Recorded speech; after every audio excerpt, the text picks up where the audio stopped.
Do you put any effort into SEO? The most I do, the things I focus on when I'm thinking of like a title for YouTube, well, no, or when I'm thinking about uploading a YouTube video is what's my title, what's my thumbnail, and what's in the first like 15 seconds of the video.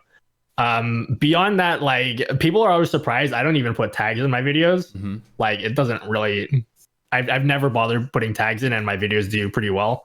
Those three things are the things that are most important to me: title, thumbnail, and the first like 15, like 50, even 10 seconds of video.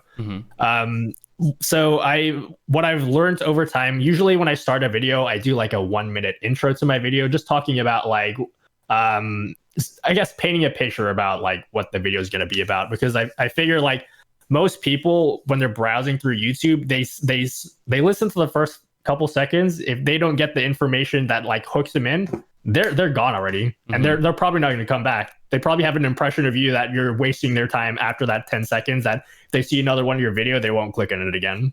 And in the age of TikTok, where there's like 0.2 seconds of retention, they're already flipping to the next one. Like pretty much, yeah. Like people have like such short attention spans now.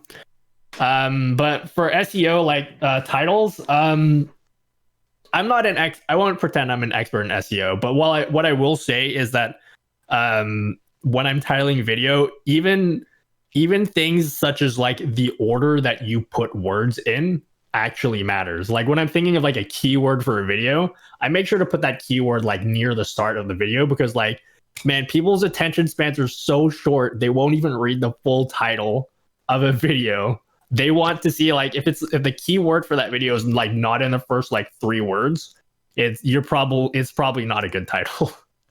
I think I know the answer based on what you can tell by looking at your channel, but do you focus on consistency in your thumbnails, or do you think that variety matters? Like how do you structure those?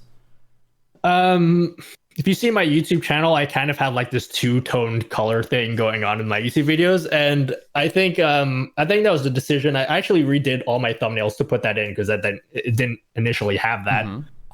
But that was something I probably did maybe like 6 months ago. When I started, like I did like a new logo for my channel. I did branding. You'll see like on my logo for my shirt, I've got like the purple and the blue.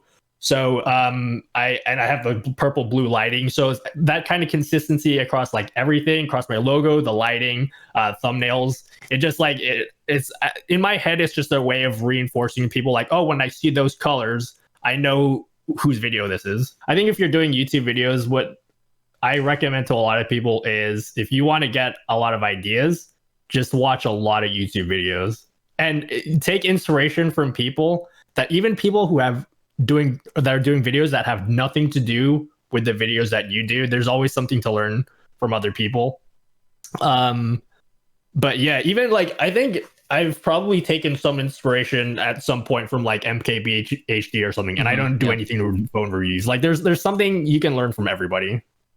And you'll notice that when you watch enough YouTube videos, if you like have no life like me, you'll notice that like you're going to be doing these things like subconsciously. Like you're going to be doing things, and then you'll realize, oh wait, that's where I got that idea from. That's right. Yeah, it takes self-awareness, even, which I think is one of the best skills you can really have when it comes to making content.